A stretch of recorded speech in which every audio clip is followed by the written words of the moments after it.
can tell. It's gonna be a great Noel. It's the Advent Calendar House. Muppets, Batman, Smurfs, and even Garfield's Halloween. We're gonna take a trip down memory lane. Frosty, Rudolph, and a bunch you've probably never seen. It's Mike and pals that come to entertain. Turn the knob and lift the latch for fun and laughs that can't be matched. And just beware the icy patch. It's the Advent Calendar House. Hello, neighbor, and welcome to the Advent Calendar House. A salute to all holiday specials, but mostly the Christmas ones. It's a beautiful day for a podcast, and I am very excited for this whole season, and especially for today's episode, which I've been waiting to talk about for a long time. So let's make the most of this beautiful day by hopping a trolley back to 1977 to spend Christmas time with Mr. Rogers. I am self-aware interfaith transport vehicle Mike Westfall. Almost didn't get that one out. And joining me is a pyramid of dancing chickens that magically transformed into an Easter egg tree. It's Guy Hutchinson. Welcome back, Guy. Hey, I get top billing. I'm so happy to be here. This is my favorite podcast. This is the only one I do. I want you to know this. I've been asked to be on big shows recently, and I said no, but I say yes only to you, which is really true. Thank you, Guy. And this is my favorite show. This is my number one favorite podcast on the internet. So happy to have you on for this one. Also very thrilled to have mysterious, disappearing, reappearing master of gravity. Please welcome Tim Leibarger from the Neighborhood Archive. Hi, Tim. Hi, thanks for having me on tonight. This is great. I'm excited to talk about this. Oh, I'm sure. So I looked back at my first tweet from 6 years ago now asking, hey, if I did a podcast about Christmas specials, does anyone have any requests? And Tim, you were the first one to request something, and it was this special. Nice. So thank you for your patience. The reason I waited until now to cover this was because I wanted to wait until it was more widely available to watch. Mm-hmm. Right. I think prior to like a year ago, Tim was the only person alive that had seen this. there were a few others out there, but yeah, there weren't many. No, but it magically appeared last year on MrRogers.org for all to see and enjoy. And it is still there now. I checked. If you want to watch this for yourself, you absolutely should. Mm-hmm. And some people have copied it. The Lost Media people have re-uploaded it to YouTube as well. So you can check it out on there. Yeah. First thing I did when I saw it on there, and I did my best to kind of grab a copy and download it myself just so I would have it in case it was a seasonal thing and it decided to go away because I wanted to keep this one. Mm-hmm. But Tim, tell me your history with this particular special. Did you watch this as a kid or did you discover it later? Oh, I definitely discovered it later. This came out in 77, so I would have been 1 year old at the time, about a year and a half when this would have initially aired. So I didn't catch it the first time around. And just years later in just involvement with researching Mr. Rogers' Neighborhood, just over time discovered this was kind of the Holy Grail, or one of those Holy Grails that are out there, where it seemed like as the Neighborhood Archive site grew, there were a few topics that just continually I was asked about more often than anything else. And this was one of them. I had a lot of people asking about this Christmas special. And I unfortunately didn't have any information for them because I hadn't seen it either. And then just through my partnership with the Fred Rogers Company, they were gracious enough to share a copy with me just to document on the website. But unfortunately, through that agreement and that partnership, I'm not able to share anything through audio and video format. And so people were kind of teased a little bit with some screenshots and a lengthy description. And that's where I had to leave it at the time until they put it out there for the public last year. Okay, that explains a lot, actually, but I definitely understood that, and that's why I kind of wanted to wait to see, will this be released for everyone to enjoy instead of just talking about it, because I didn't want to kind of tease people. I want people to enjoy what we're talking about. Right. Guy, had you seen this before last year? So I had not. Now, Tim, I've known about the agreement. I've been friends with Tim, and Tim, I would never ask him to share anything with me, and I know he wouldn't. Right. But we did have a long phone call to discuss this after he saw it, because I was like, you gotta at least tell me what it was like. And we talked about it. You had done a long review, and we talked about what it was like. And then some major website did a review of it where all they happened to have were stills from Tim's website. Implying that no one at that website had access to it either. And so I think Tim was very alone on the island of people that had seen it until very recently. But once I had read the description on Tim's website, I would say it kind of lowered my expectations for it, because it doesn't feel like a very traditional Christmas special. For that, I would actually say the Mr. Rogers episode where he gets the Santa Claus suit is more Christmassy, if you're looking for something outright Christmassy, even though I think that's not even a episode that aired at Christmastime. Right. Oh, it didn't? Yeah. I have like faint memories of that, and maybe we'll return to that one. But Ooh, we should all do that in 10 years. in 10 years. All right. I'll probably still be doing this. But I, of course, had never seen this until last year. So as we mentioned, Christmastime with Mr. Rogers. I have an exact date that I dug up. It says it premiered December 20th, 1977 as an hour-long primetime special. That was one of several primetime specials the show did over a few years during a hiatus period of the show. Yeah, that's correct. Okay, and from what I've read, this Christmas special would re-air every year until 1982, and then after that, it sort of became a white whale for a lot of people who seek out lost media, so I'm very happy it's out there right now. The hiatus is interesting, and I know Tim could speak upon this, but Fred Rogers was a very wealthy man, and he had chosen to take a hiatus so he could make his show better, which is really unusual. The concept of somebody being able to do that is certainly when that's the kind of show you're hosting, when you're not, it's not like Tom Cruise saying he's taking some time off. So let's dive into this special then, which opens very differently from your usual episode. No pan over a model of the neighborhood. Instead, we join Mr. Rogers actually walking through a real neighborhood. And I'm assuming this was taped in or near Pittsburgh? I believe so. If I remember right, I should have looked at this ahead of time, but if I remember right, as he's walking through the neighborhood at the beginning, it's very clearly not Christmas time. No. It's a very warm season from just the surroundings on the street. Oh, yeah. Looks like a beautiful summer day in the neighborhood. I wanted to see what the weather was like actually when this aired. So I looked up the weather in Pittsburgh in an almanac website on December 20th, 1977, and it rained. A light freezing rain, to be exact, eventually turning to snow flurries later that night. So considerably colder than what we're seeing here in this intro. And the slate does show that the special was recorded in early or mid-November of 77, but I'm wondering if that was more just the content of the episode more so than the intro part on location or something like that. I don't know. It seems very warm. Maybe it was a warm November day in the neighborhood. Well, yeah, I mean, I don't live in Pittsburgh, but I live, out a few hours from there. But on the East Coast here, it tends to get the snow and the cold tends to come closer to like January, February. I mean, we often have had December, Christmases where I've been outside, with a t-shirt and, a pair of jeans. We tend to have frequently warm Christmases sometimes. Yeah, it's not unheard of. I do remember a few. I remember one New Year's Day in Philadelphia where I was out in shorts. Yeah, yeah.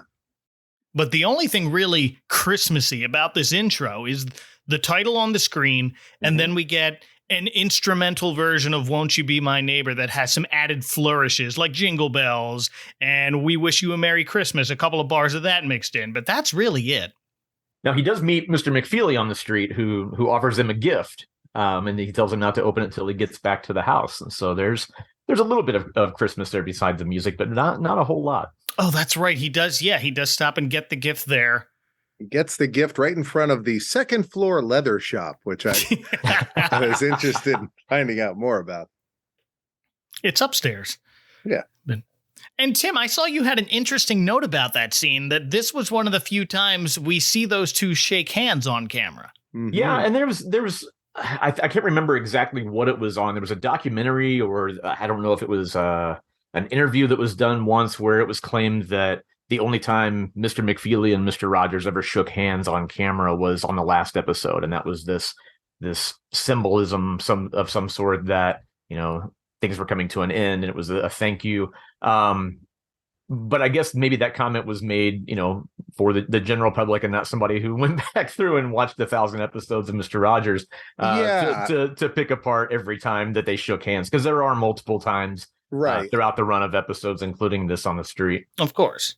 I think it was more that David Newell, Mr. McFeely, wanted to shake hands with him as a way to kind of thanks for the good work, thanks for the for the run. But I don't think he said, and before I do that, I'm going to go back and check everything we've recorded and see if we've ever done this.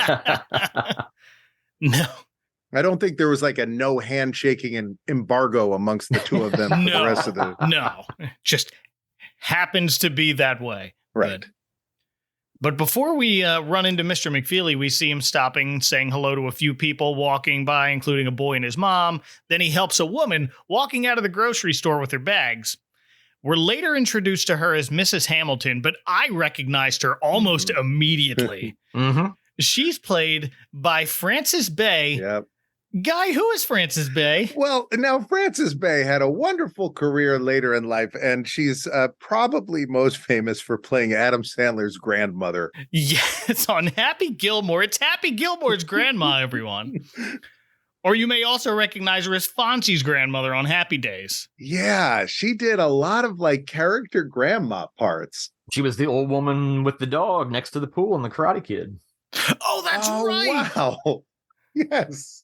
What a hat trick. We also pass by some more familiar faces. Betty Aberlin is here carrying a large plant. And Francois Clemens is sitting at an outdoor cafe table. He appears to be drinking a beer. Yeah, it looked like that at first, and then it's a root beer float. But for the first shot, it looks like that because of how he's holding it. But then once he sets it down, you can see the shape of the glass is that, you know, where it comes all the way, tapers to the bottom, and then fans out. But I was like, well, he's having a beer. It looks like a nice warm day. He's sitting back having a beer. I also noticed when Frances Bay is losing her groceries, Fred goes to help her, and he comes very close to pulling her skirt up. If you want.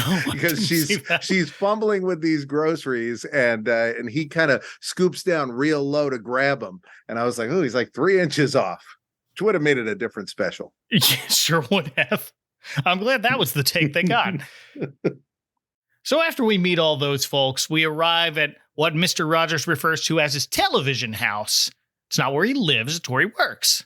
Yeah, I always loved that he did this on the show, that it was, and it's spelled out very clearly in this special that this is not, you know, where you're watching a TV show and he is putting on a television show for you. Right. It's where he works, not where he lives. But this is probably one of the very few times he enters and is not singing. Yeah, I mean, there's a few times over the years where he does an intro and stays on the porch and then goes in later, and you know, but I mean, those are very few and far between. So yeah, this is definitely a very rare occurrence. So he changes into a festive green sweater. Yes, we did get close to a Christmas sweater. Like when he reached in there, I was like, so close. Could it be? I saw a green sweater. I saw a red sweater. I was like, does he have one that's half and half? Maybe that he's going to wear for today, but no. Not this time. Then he opens the box that Mr. McFeely gave him, and the McFeelys helpfully wrapped the lid separately so we wouldn't have to spend precious TV time unwrapping it. Yes. I've mentioned this before, but not by name, but TV Tropes calls this the Hollywood gift wrap. Yeah, that is definitely a Christmas special thing. You know, the gift wrapped box, so you just lift it open. We have no time to waste. Now, let me say this. So he pulls out these Sperry topsider shoes, and he says that his old shoes are worn out. They both, I mean, the worn out shoes didn't look that worn out. Like, I mean, if that's when he's done with a pair of shoes, I mean, I'm not the same. My shoes, the tongue has to fall off. The laces have to, but the new shoes also look suspiciously worn to me. They look like they had spent a few days on the studio set. Am I the the only one that felt this way. It might have been the copy that I was looking at, the older cameras, but that's how they looked to me. They did not look fresh and brand new. Was Mr. McFeely pawning off some regifted shoes? I mean, he even mentions having peeked at Fred's shoes. Did he literally just say, this guy's got several pairs of these? He won't even know. Yeah. Hey, you left these in my house. Yeah. Just giving them back to you. They happen to be in better shape than the ones he was wearing. He was outside in those. And they look just like the old ones, too.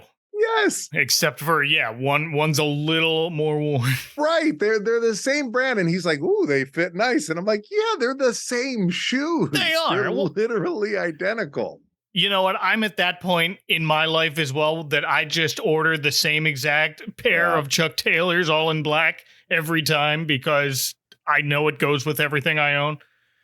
Well, you look at people known for their shoes, though. Michael Jordan had his Jordans. I'm sure he wore a new pair every game, right? Oh, yeah. And so Mr. Rogers, in this sense, in that same vein, is known for his sneakers. Right. Maybe he just needs a new pair, and he wears them out a little faster. After a week of episodes. Yeah, he's just like, I'm the GOAT. I got to have new kicks every time I get out on set. That's right. Yeah.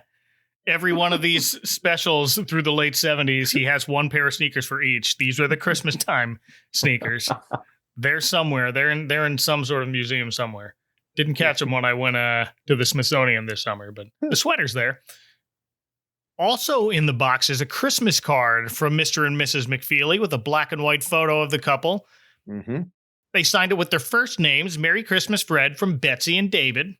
I love how Betsy looks like a cosplayer at a convention playing Mother Bates. It's so. What's funny about Mr. McFeely is he was playing this much older character, and then and what was interesting to me was years later, I hadn't noticed he had been playing this older character. So when I saw him many, many years later on television, I was like, how does this guy not age? You look great. His makeup, though, is pretty good, but I feel like Betty, I don't know. I feel like they didn't try as hard with her. She definitely looks to me like a woman that's in her like mid-20s pretending to be an old lady in this shot. Oh, absolutely. Yeah. But we'll see her a little later. And it'll be more apparent. No, you know who she reminded me of in the video for Elmo and Patsy's Grandma Got Run Over by a Reindeer. That's the vibe. You're not wrong. Oh, well done. But then Mr. Rogers turns to the camera and says he's been thinking about what he'd like to give us, the viewers, for Christmas. I'd really like to give you something that just fits your own wishes and needs. The way these shoes just fit me. I suppose the thing I'd like most to be able to give you is hope. Hope that through your own doing and your own living with others, you'll be able to find what best fits for you in this life. That's really deep right out of the gate here. Thank you, Fred. Yeah. Well, I mean, come on. If you're not going to get good sneaker sentiment from Mr. Rogers, who would you ever get it from? That's right. But for now, he says he can give us this hour of television and hopes we'll feel very welcome. And suddenly, we hear and see a group of kids singing carols at his window. We wish you a Merry Christmas. We wish you a Merry Christmas. We wish you a Merry Christmas and a Happy New Year. And because I'm a very particular sort of nerd, my train of thought went straight to, hey, wait a minute, that's the back window of his house. Why'd the kids go to that one? The real reason, of course, is that's the best camera angle, but I found it funny to think when I thought back to the model of the neighborhood and zooming into this house. There's nothing behind there but some trees and a mountain, and that's where these kids are, hoping to catch a glimpse of him and sing carols. Not the porch. Yeah, I think that's the only time I can remember that anybody has ever been outside that window. Wow, really? On a broadcast. I don't remember any other time that there was somebody outside that window. I may be wrong there, but I was trying to think if I had ever seen any other episode where there was something going on outside that window, and that's the only time I ever remember seeing that. Can I back up just real quick? You sure can. That we kind of glossed over. I feel like the intro where when Fred's talking about, what he wants to give people for Christmas, and he, mentions the, a wish, like his shoes fitting and all of that. I think that whole segment right there. And this is going to get deep and philosophical right out the gate for us here, I think. But I feel like that quote right there is just one more of the many examples of him just being way ahead of his time. Oh, yeah.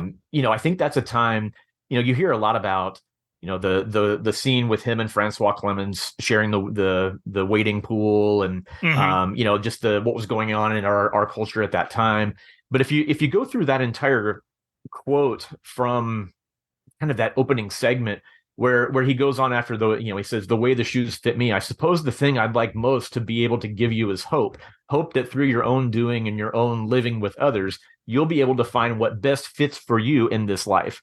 And I think that perspective wasn't a common perspective, in the late 70s, early 80s. It was, it wasn't a society that was excited about, what you do, what you're comfortable with, and you do what makes you happy, and you do, whatever you feel like as a person, as an individual, and express yourself that way. It was like there was the American way, and there was, this like stereotype that I think, Christmas specials seem to follow. And this was like a step ahead to where it was, viewers being encouraged to just do whatever they're comfortable with. This is a Christmastime with Mr. Rogers special, but, and we'll probably get to this later, but there's other examples in this special where he clearly is like, hey, this is a Christmastime special, but if that's not what you celebrate, cool.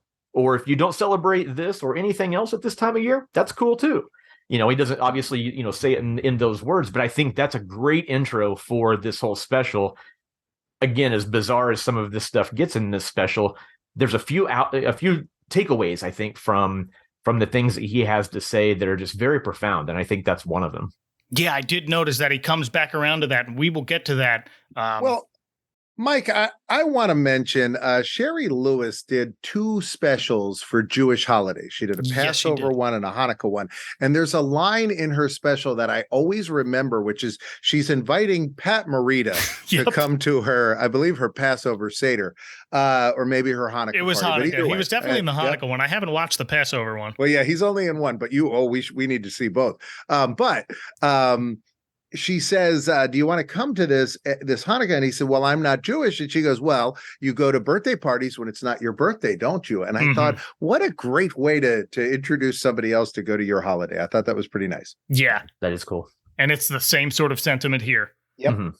But Mr. Rogers thanks the carolers, and the kids say they'll see him at the get-together later. So we're going to a party later. That'll be fun. Yeah, they weirdly say get together like they were trying to copyright it. I mean, they mention, they're like very specific. They're like, you coming to the get together? Yes, I will be at the get together. I'm going right now, stopping by the get together. I'm getting ready for the get together. It's all get together. Yep. And we're going to hear that, well, more than you just said it, certainly. So That's what this thing is being called. Yeah, I thought that was an interesting choice of words too. Just it seems a little awkward, just not a celebration, not a party, it's a get together. Yeah, not a party. We're not feeding you. That's what that means. Come say hi. We're gonna sing some songs and do some theater stuff, but we're not feeding you. But I kind of was hoping for somebody that was maybe a little more clumsy with their dialogue, like Chef Brockett, to be like, well, we're all getting together at the get together. I just was hoping we'd get, because it just seems so weird and awkward, the get together. But hey, maybe that's what we should all do from now on. No more parties. You just no say, more hey, parties. Come on over. Get together. Yep. So next the phone rings, and it's Mrs. McFeely calling to ask how the shoes fit, and also to let Mr. Rogers know that Mr. McFeely will be stopping by soon. Yeah. So he puts the card they gave him on his table with the other Christmas cards he's received. It actually looks like there's a bunch on the wall, too. But he looks through them for a minute as he remembers some other people who have visited him over the years. And we get a quick montage of some of the show's famous guests. Right, but I think it's implied that they all sent him Christmas cards, right? Is that the implication you got? I hope so. Captain Kangaroo, and that those are the people he got the cards from. Yeah, that's what I want. That the ones on the wall are the ones in this montage, maybe. Yeah, and I hope Captain Kangaroo's card fell from his ceiling.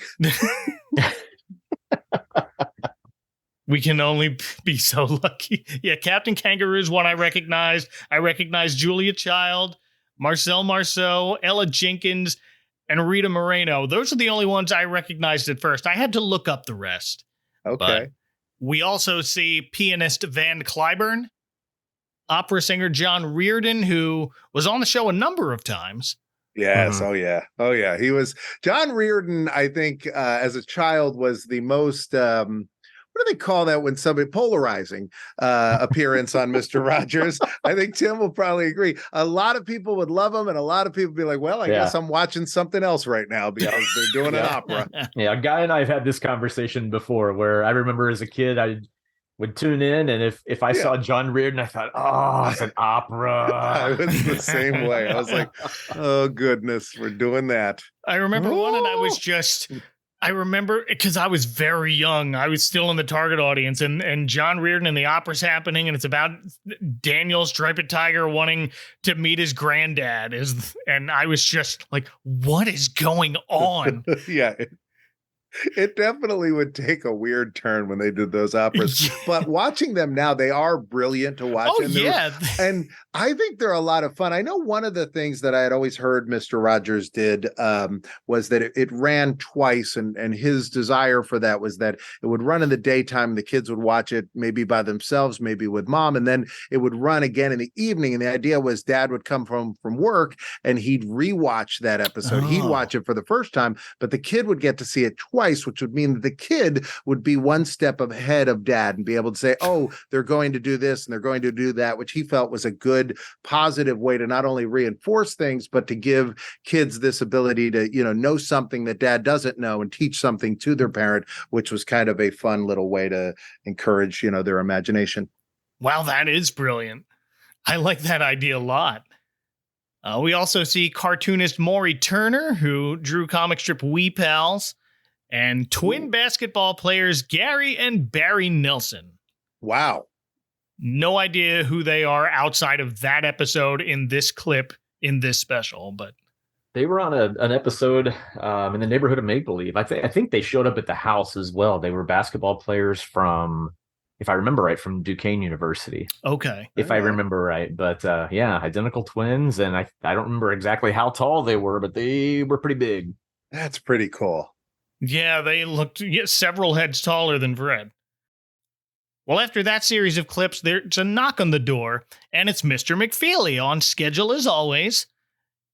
And Mr. Rogers had to ask how he knew his shoe size, and here's where he says, well, I took a peek one time when Mr. Rogers left his shoe out on the porch.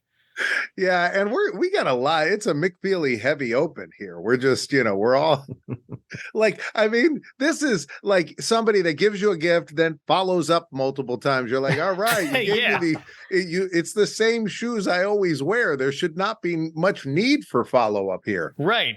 Or it's the person that sends you an email and then walks down the hall 30 seconds later and says, hey, did you get my email? Well, I'm sorry about that, Tim. So Mr. McFeely says he's on his way to the theater to rehearse for this get-together. So get-together. Yeah, well, and it's also a show. This is where we find that out. Of course it's a show. It's a bunch of friends who work on a TV show. They're going to do theater stuff. That's right.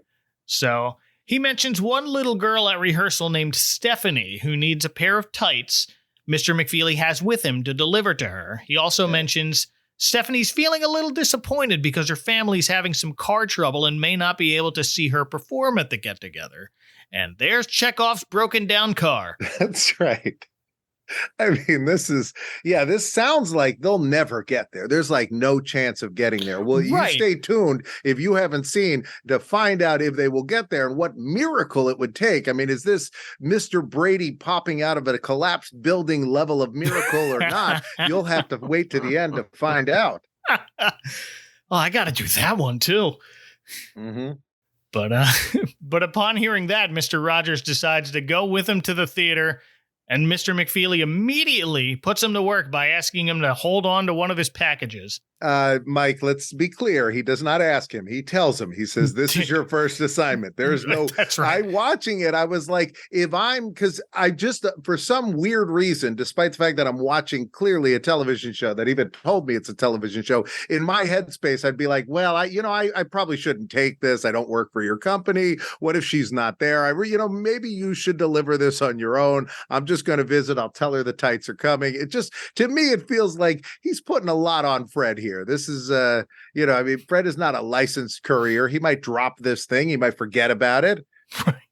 I think that's a federal offense, for mail to change hands outside of who it belongs to, right? Well, is the speedy delivery service a private company? Is it like a UPS? This is true. That's true. That's true. I'm a little baffled by what the speedy delivery company does. They seem to only have one guy working for them, and they seem to only deliver to one neighborhood. Don't correct me, Tim. I know I'm wrong. Yeah, because I think Chuck Aber was an employee initially of Speedy Delivery. Well, there you go. Well, we fade to the theater now, where we meet Stephanie, who's practicing a dance she'll be doing later at this get-together. She is simply credited as Stephanie, as herself. And I'm super intrigued by this. I've always wondered. I had this thought this morning, Mike, that was like, what if I get on this conversation and it says like Mike, Tim, Guy, and a box pops up and it says Stephanie. I wish. Like, who is Stephanie? I've looked. I wouldn't say I've looked extensively, but I've spent some time trying to figure out who Stephanie is, because Guy, if you know, I would. No, I do not know, but now this is my new goal, so I'm going to work on this. Yeah, I would love to know who Stephanie is. Was this like a family friend of the Rogers family that was like, yeah, I'd love to be on the special, just don't use my name? Or was this like a parental decision? Was this like a stage name, like Shakira, Yeah, I don't know how popular Stephanie was in the 70s. It was super popular in the 80s, but I found, and maybe this is just me, but she seemed older than I expected. Like, as I was watching it, I expected it to be a much younger child. And then as the episode goes on, the way she acts also implies to me that, at least from the standpoint of the screenwriters, that this felt like a younger child than this was. Yeah, I did. Like, it certainly, as I'm watching this, she definitely seems to be acting younger than she really is. My guess would be that she's at least 15, 16 years old, the actress. Yeah, she seemed like the age that she's like, oh, mom and dad aren't coming. Awesome.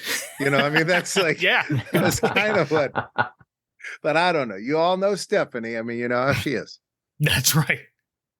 Yeah. No, this definitely seems like a parental decision, maybe, that let's credit Stephanie just one name as herself. Another kid in this special is credited. Most of the other kids in this special get names in the credits, actually. First and last name, but not Stephanie. So that's very puzzling. But here she is dancing while the other performers are singing a Christmas carol I don't hear too often, but it's The Friendly Beasts. Thus every beast by some good spell. Yeah, it's not one I was familiar with. I was familiar with it just because...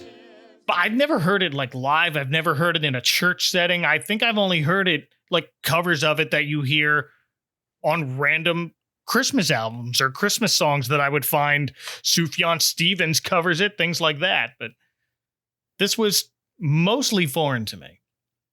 Yeah, I had never heard. There's a couple of songs or several songs on this special that I'm assuming are traditional, for lack of a better term. But yeah, completely unfamiliar with some of these songs. Okay.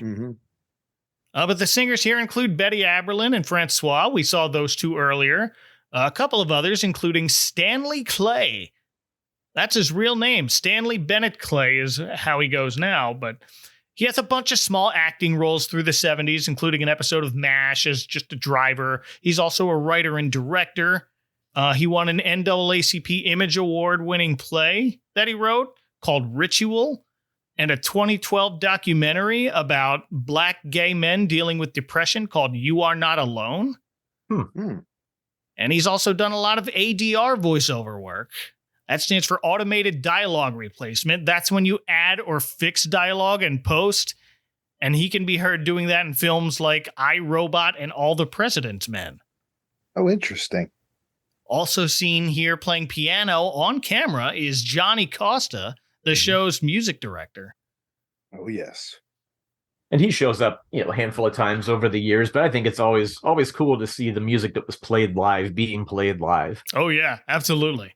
I will say, as a complete side note, but Tim and I once did a podcast where for the entire podcast, I referred to him as Bob Costas, and Tim did not notice. Tim and I did not notice until he went to edit it. And I was like, we'll do it again. And you were like, no, I'll cut around it and it'll just sound like garbage. And I don't remember that at all, but that's hilarious. I would have kept it in and done like a tone after each one. It's like keeping a tally. Yeah, I blame Tim in no way for this. This is 100% my fault. But to this day, every time I see that man or watch an episode of Mr. Rogers, it's all I think about. Bob Costas playing the piano. But Stephanie interrupts the song asking if they can stop because she doesn't really feel like dancing right now. Yeah. And the adults agree now's a good time to take a break. And now is a good time because in walk Mr. Rogers and Mr. McFeely with a speedy delivery to give Stephanie her tights.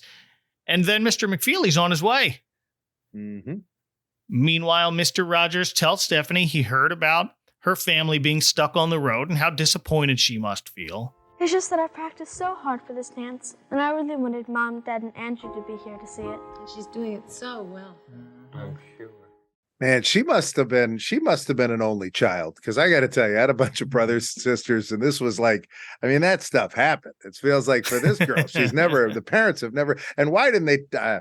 All right, go on. I just feel like this is how dare your car break down? But then Francois here mentions that reminds him of a dream he had where his traveling choir's bus broke down. Yeah. And all the kids in the choir lost their voices. Yeah, I must say, Francois in his dream is ruder than he ever is in person. Yes, He's just like, I quit. And the kids all look terrified. They're like, we're so sorry. And I think they thought he was going to get out and leave them there. Right. I'm sure they thought that too. It sure looked like it on their faces.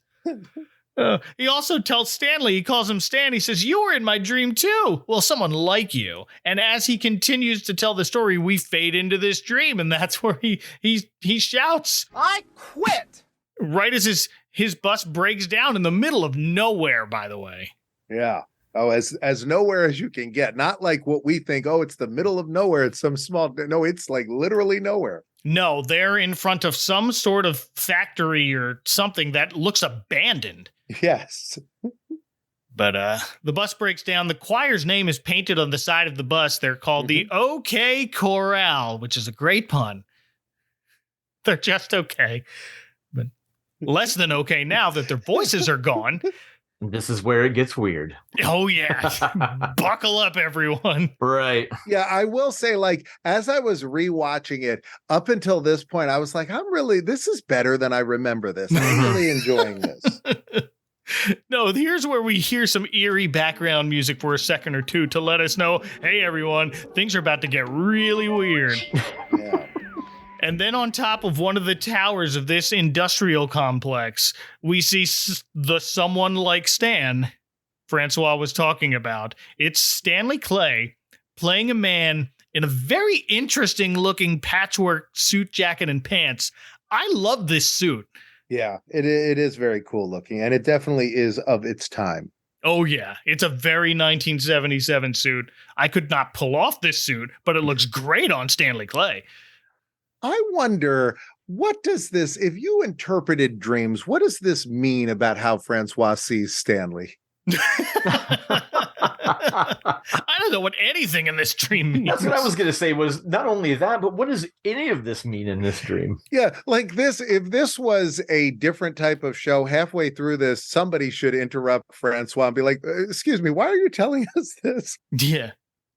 But we see this figure at the top of this tower, and then he suddenly disappears, and he reappears several times on different levels of this tower going down with a big grin on his face as he strums his walking stick like a guitar. And we hear the guitar chord as he does it. And at first I think nothing of it. I think, oh, it's just part of the soundtrack. But then Francois asks the kids, who took the guitar out? Yeah, angry Francois. Again, Francois is like, so then I angrily scolded the kids for taking the guitar out, but they didn't. I mean, you have to only imagine that since we're seeing the dream, he's telling it exactly the way we're seeing it. So he's like, I was really mad at those kids with their lack of voice. He's only that angry in his dreams. Only Dream Francois yells at the kids. He opens the guitar case to find his guitar still in there, so now everyone is really confused until this mysterious disappearing man who looks like Stan now appears on top of the bus. Mm-hmm. So the character is simply called the Music Man in the credits. He never calls himself that. It's just how it shows up later. And he explains it's not a guitar they heard, and he shows them his magic walking stick and says it's a musical stick. And he starts to play it like various instruments, including a flute and a banjo and a harp. And then he offers to entertain the kids while Francois fixes the bus. Yeah. And I would think if you meet a magic man, you say, no, you fix the bus. That is a valid point. That is a valid point. They could have been out of there. Oh, they could have been out of there. We could have had a half-hour special, but no. Seriously. So he tells the kids they're all going to play together, but one of the kids who, remember, they've all lost their voices in this dream. All 8 of these kids have hoarse voices at the same time because I guess mean Dream Francois made them practice too much. These kids whisper to him they don't have anything to play, and he tells them, sure you do, you have your hands. And they clap along and begin dancing around to another very obscure Christmas song, as far as I'm concerned. It's more of a Christmas hymn called Rise Up, Shepherd, and Follow. There's a star in the east on Christmas morn.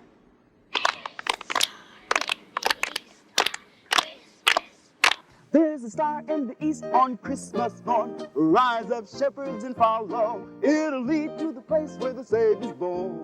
Rise up, shepherds, and follow. Yeah, this definitely feels like, I mean, maybe the other one too. I'm sure, of course, he would have input in it, but this one felt like something that Fred Rogers would want in this. Oh, yeah, absolutely. Yeah, I feel the same way where if it's a holiday special you're trying to share with kids, you're going to try and do some things that the kids recognize to draw in the television audience. And I feel like the choice of songs so far, other than the carolers outside the secret window in the back, the Rise Up Shepherds, like what kid is like, sweet, that's my favorite Christmas song, like it's just a very interesting choice. So Guy, I totally agree with you, Guy, that this is something that I think Fred pointedly put in there because he felt like it was important. Yeah. Right. Yeah, it's a traditional African-American spiritual, but I like it a lot. I kind of want to hear it more often after I heard it here. Mm-hmm. But after that, the Music Man starts miming like he's tossing something to each kid. And as they catch their invisible something, we hear their handbells. They're playing invisible handbells. I like to imagine on another plane of existence, these same kids are the ones playing the Hershey's Kisses handbells in that commercial. Same scene, different planes of reality. That is one of my favorite Christmas things of all, though, is those little bells with the Hershey, the Hershey Kisses playing like bells. Man. So upon hearing the kids play these bells, Francois realizes that's the solution for his concert. So he has the kids form a line and play Silent Night with their invisible handbells while he sings along. But he's singing the harmony part. Oh, silent, holy night, when all is calm and bright. That deviates a bit from the actual lyrics. I don't think I've ever heard this exact harmony part that he's singing before now. Oh, interesting. Like, I'm sure it sounds beautiful with other singers, but by itself, it's more like, wait, what are you doing? You're like 3 notes behind. I think this is a good time to point out too that Music Man, even though that's how he's credited, if you fast forward all these years later, there's never been anything that's solidified this or verified this. But for anyone familiar with Daniel Tiger's Neighborhood, yep, there's a character. that looks strangely familiar, that looks a whole lot like the Music Man from this Christmas special. And his name is Music Man Stan, who happens to be the father of Miss Elena in the cartoon. So very interesting. Yeah. So there's never been anything that's verified that as a direct reference, but I have a really hard time thinking that's all coincidental. No, I mean, I have not heard that before, but that can't be a coincidence. I did have that as a note that I'm going to bring up later, but yes, that's very good to point out. I did notice that as I'm kind of looking through and as I'm remembering the Daniel Tiger's Neighborhood lore that I know, just kind of flipping through. Well, I'm flipping through the Neighborhood archive, actually, because I'm trying to find notes for this and trying to figure out, okay, who's this character? Who's this person? So that's when I connected those dots. Mm-hmm. So after that, the Music Man offers to drive their bus. He won't fix it. He'll drive it, though, while Francois works with the kids to put together their concert. So off they go, and that's the end of the dream sequence. We fade back to the theater, to the actual Stan, telling Francois his dream just gave him an idea for something that he can do for the get-together, and he leaves. Tells the others he might end up running late, so start without him if that happens. Perhaps you've already figured out what he's going to do, and if you have, I just want you to know you're very clever, but let's not spoil it. No, here, let me just say, why didn't anyone else figure it out? That's what I want. Okay, now you go on. So Stephanie asks Mr. Rogers if she can go over to his place for a while. I guess she really needs to just get away from the theater atmosphere for a bit to help her feel better, which, yeah, I get that. Sometimes when you need a break, you need to go somewhere else. I don't know. If I don't feel well and Mr. Rogers is in the room, I'm not leaving. That seems like that's the right place to be. Well, that's why she's asking to go back with him. It's like, I need to get out of here, Yes, but I really would like you to come with me. So they go back to the television house, and Stephanie sits down next to Mr. Rogers' old pair of sneakers that he took off. And she asks, what are you going to do with this old pair? And he says he thinks he's going to use them for painting. And I thought, yeah, I absolutely have a pair of old shoes that look exactly like my newer pair of shoes that I only wear when I'm painting or working on something messy. Ah. Then he asks Stephanie a similar question about what she will do with her old tights. And she says she'll probably keep both pairs since she likes her old ones, but when she outgrows them, she'll either hand them down to a cousin or something, or turn them into puppets. Ooh. And she demonstrates by making a little sock puppet out of her new tights. It's a tights puppet. And this tights puppet seems a bit grumpy. Merry Christmas, puppet. Merry Christmas yourself. Well, you don't sound very merry. Well, I'm not, so there. Well, not everybody is merry at the holiday time. No, you can say that again. Talks about how hard it is to wait for things. Not just waiting to know whether her family's okay or if they can see her perform, but also just waiting for things in general, for things like Christmas and waiting to get her braces taken off. And Mr. Rogers says he understands how Stephanie feels. He explains it was her parents' car that broke down, and it takes a while to find someone to fix it, and then a while after that to get it going again. Do we know at this point why Stephanie is not with her family? Nope. See, I don't, and that's why I'm saying, why did they leave her in the first place? And I mean, everything about this seems poorly thought out. Yeah, there's a lot of questions out there. Like, how did she get to the rehearsal for the get-together? I feel like maybe they were going out on a little day trip. They didn't want to come back, and they're talked into coming back. I'm thinking this whole car trouble thing was just in a dream. No. I mean, she seems to be wanting to practice more for this get-together performance she's doing. She's worked really hard on it. It's something of a recital for her. I don't know if one of these adults that we see is a dance instructor for her, but that's where my mind is kind of going. Just a thought. No, that's a good thought. But there's a knock on the door, and it's Mrs. Hamilton from earlier. And if you're watching this and didn't recognize Frances Bay the first time, you probably did here. Yes. She's looking to borrow some eggs, and Mr. Rogers says he might have one in the fridge, but Mrs. Hamilton needs 6 eggs to finish making her Christmas cake. And my reaction was, you just went grocery shopping. Yeah, well, no. See, you didn't pay attention though. Her Oh. bag shook really hard, and Fred helped her get them back up, which is why all the eggs broke. That's why she needs eggs. Mm-hmm. Good catch. It wasn't that good of a catch. That's why the eggs broke. Well, Mr. Rogers knows just what to do. When he needs some eggs in the neighborhood, who you going to call? Chef Brockett.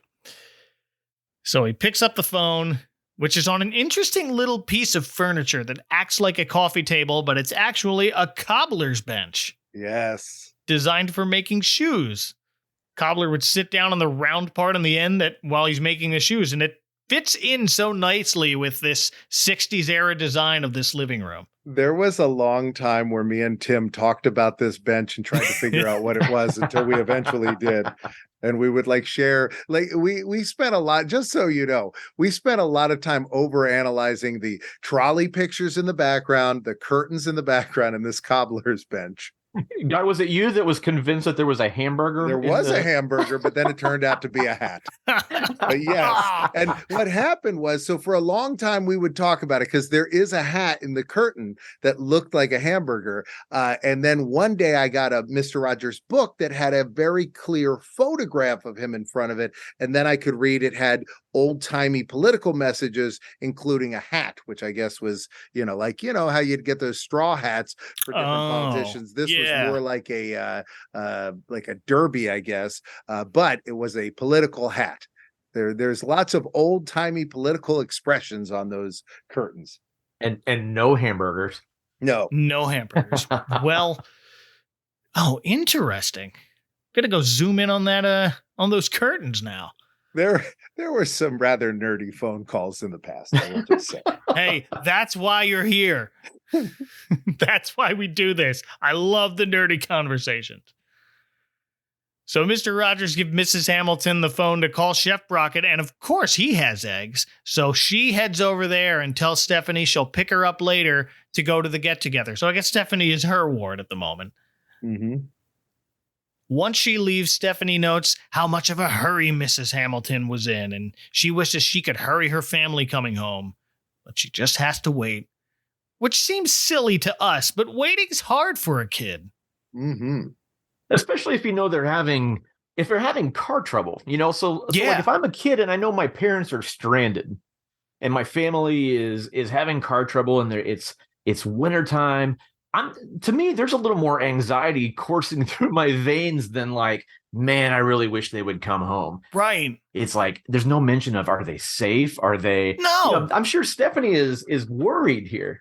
But she might not know how to process those feelings. And well, also not having a last name, she could really just pick any other parents. So Tim, you haven't really thought about it from that perspective. Or she could process it through dance, through artistic expression. Yep. That's why she needs a break. She needs to think of a new dance to perform now. Well, don't have any parents to see this, so this is an audition now. So Mr. Rogers suggests they think of something to do while they're waiting, and almost immediately, Stephanie has the idea to make up a story. And she wants to make up a story about someone who makes things go right, like the Music Man in Mr. Clemens' Dream.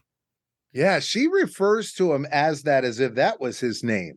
She calls him the man who makes things go right or something along those terms. And I thought that would be how he'd be listed in the credits after that. That's really long to add in the credits.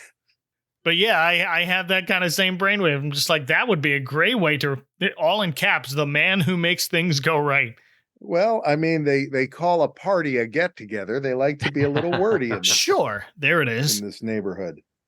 So this is the point in the special where I have to think about everything that Fred did on his program was so calculated and was so intentional. And even the most bizarre storylines that may have been part of the neighborhood of make-believe, it was raining cereal in the neighborhood of make-believe in one episode. And, they had an alien visitor to the neighborhood of make-believe named Yo-Yo La Belle. This is all very bizarre, but it all tied together. And so when I see things like what we're about to talk about, my mind immediately goes to what was the purpose of this? And to this day, I don't know. Well, that makes me feel better.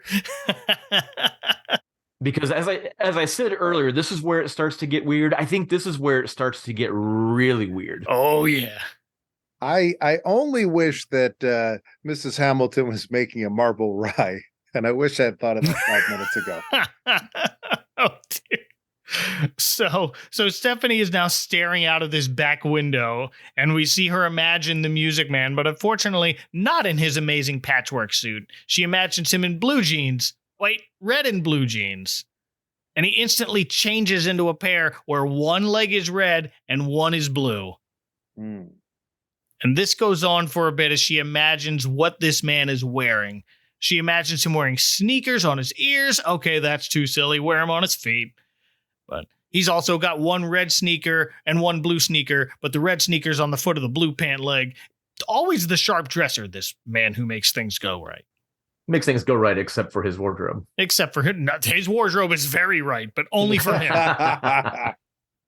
So now we're ready to start her story about how the Music Man can help Mrs. Hamilton get her eggs. And if you thought Francois's dreams was silly, buckle up. Mm-hmm. We're now on an old farm, imagining Mrs. Hamilton as a farmer whose chickens have escaped her hen house. And the chickens are the same kids from the other dream, dressed in chicken costumes. Yes.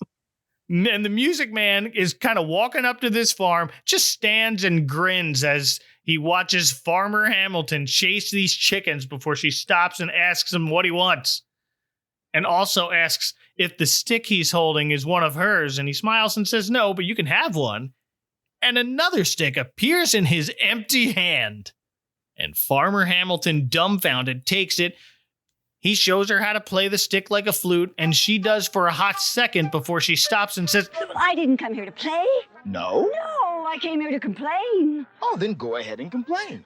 She says she's in a hurry, trying to bake a cake, and her hens won't lay any eggs. So she starts singing a song about it while her chickens gang up and dance around her. Well, you little lazy bones, there's lots of things for me to bake. One from each of you would do the trick. Make it quick now. This is a bonkers few minutes. Yeah. And I think it's important, too, to point out that these chicken costumes, for those that may not have seen this special, we're not talking about, like, the San Diego chicken who might, it looks like a lot of time and tender loving care was put into these costumes. What this reminds me of, and this may be a really poor comparison to make for a Mr. Rogers special, but there's a liquor store chain out of St. Louis called Dirt Cheap Liquors. And their commercials are this person in a chicken costume. It is like the cheapest, the cheapest costume you can imagine. And this chicken just continuously says cheap, cheap, fun, fun on the commercials, right? And so all I can picture when I see these children / chickens dancing around is like 4 or 5 of these Dirt Cheap Liquors mascots from St. Louis on this Mr. Rogers special far earlier in the history of our pop culture than Dirt Cheap Liquors existed. I just typed Dirt Cheap Liquors into my browser window, and before I even finished typing it, the favicon of the website is this chicken head. So yeah, no, it's pretty similar to that. So the Music Man plays his stick like a banjo and then a piano, and that seems to get the chickens to stop dancing and form a little chicken pyramid that suddenly turns into a Christmas tree with colored eggs hanging from it. Remember how this was a Christmas special? Yes. This looks more like an Easter tree, and those eggs look a little more like dinosaur eggs. They've got colored spots on them, but they look like Yoshi eggs now that I'm saying that. I don't have that in my notes, but they look like Yoshi eggs. Yeah, they do. But Farmer Hamilton seems quite happy as she picks them off the tree, turns and asks the Music Man if these eggs happen to be hard-boiled, but he's gone. But why do you need hard-boiled eggs? You're baking a cake. Making a cake, right? She also realizes, oh no, my hens are gone because they just turned into this magic egg tree. But no, they haven't. Here they all come back in from off stage, and they dance around her again before going back into their hen house in an orderly fashion, as Mrs. Hamilton notices the stick from the music man is still there. So she thinks about playing it again before she shakes her head, gets back to work, and that's the end of Stephanie's story. But what a ride. Mm-hmm. But Mr. Rogers tells her that imagining ways to solve problems is often a great help. I don't know how any of that is going to help anyone's problem, but it sure was a fun ride. Stephanie adds, even if it doesn't really solve anything, it helps you to hope. And with that, Mrs. Hamilton returns, doesn't bother to knock this time, just lets herself in to pick up Stephanie, who asks Mr. Rogers to stop by her house before he goes to the get-together, and he says he will.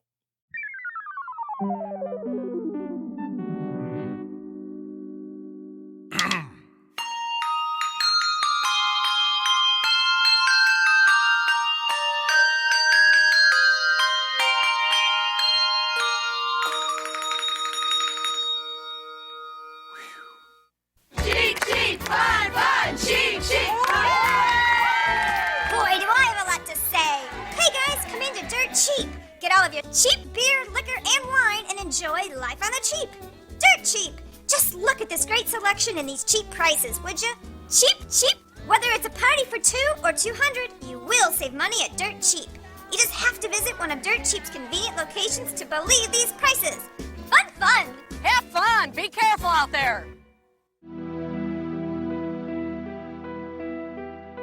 Hello, Christmas lovers and enthusiasts. If you're like me and you're always counting down the days until Christmas, I invite you to listen to Closer to Christmas. Think of the podcast as like a Christmas advent calendar. Each episode that comes out, we get a little bit closer to Christmas, and it's always a surprise as to what the Christmas-related topic will be for that episode. So search for Closer to Christmas on your favorite podcast platform of choice, or head over to anchor.fm/closer to Christmas. Thanks, and I hope to see you there soon.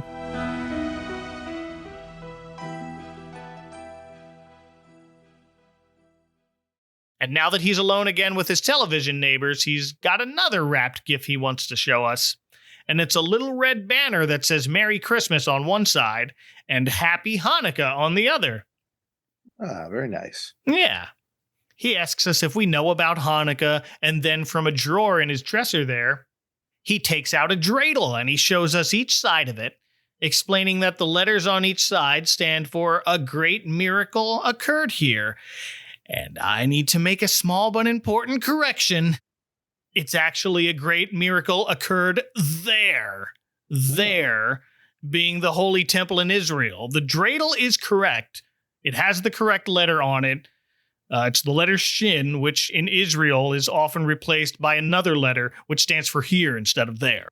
Well, but have they explained where the neighborhood of make-believe exists? Because perhaps it is in the holy city of Israel. And we did just see a bunch of dancing chickens, so Yeah, really anything is possible here. Yeah. Very deep. I still do, but as a kid, dreidels were one of my favorite things. I grew up in an area with a lot of Jewish friends. A lot of my neighborhood was primarily Jewish when I was growing up. Oh, wow. Dreidels just were the coolest thing to me. I was like, wow, you guys have gambling involved in your holiday? Awesome. No, I think this is just another example, too, of kind of what I mentioned earlier, where it's Mr. Rogers' neighborhood being so far ahead of its time. Yeah. To be as inclusive as possible for any potential viewers, to make every kid that might be tuning into this special feel welcome watching this special. I feel like the push for this was around this time. I know Christmas Eve on Sesame Street, and Mike, you can correct me if I'm wrong, but I think that was a year after this. Correct. And that features them saying, Bob says, Merry Christmas. He says, Merry Christmas to Bob, and Bob says, Happy Hanukkah, Mr. Hooper, I believe, in the beginning of that special. Around the middle of it, but yeah, that was the earliest mention of Hanukkah in anything I've covered so far, and this beats it by a year. Yeah. Wow. So Mr. Rogers spins the dreidel for us, explains it's part of a game. He even sings the song for us. He also tells us baby Jesus, Mary, and Joseph were all Jewish, and wonders whether they had a game like dreidel. Well, they definitely did not have a dreidel back that far. The Hebrew dreidel evolved from a similar top called a teetotum, which was brought to Germany from Ireland or England. But I'm sure they had some other game.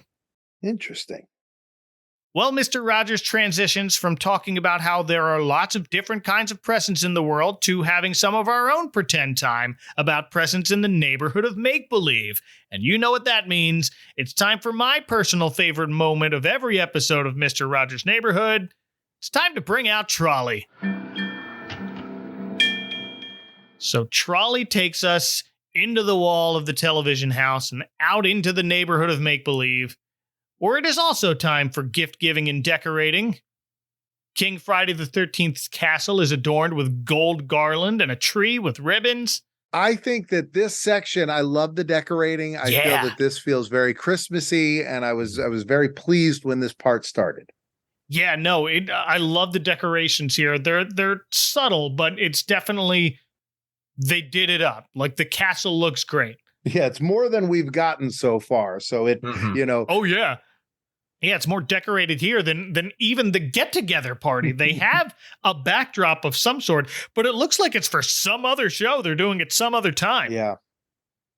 And outside the castle is Lady Aberlin, who has a present for Trolley, but Trolley's not allowed to open it yet because King Friday hasn't given the word. That's the rule in the neighborhood of make-believe, and it's literally a word the king decides every year that kicks off gift opening time.